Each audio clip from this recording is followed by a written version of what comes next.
The Clontarf seawall has been a controversial planning project for a number of years.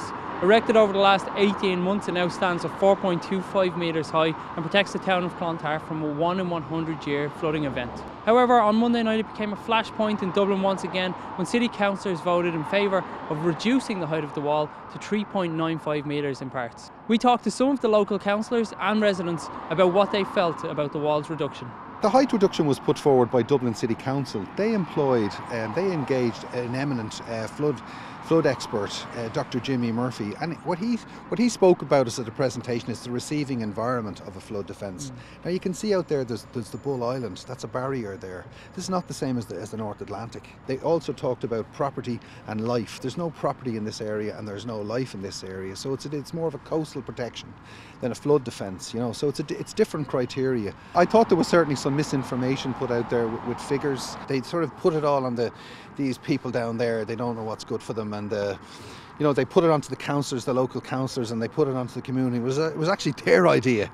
When the wall was being built, there was considerable public outcry about the height of the wall, and it's not just to do with motorist view, because we all agree that the motorists should be looking at the road. It's to do with people walking in the park, wheelchair users who are in the park, because not everybody will be on this side of the road.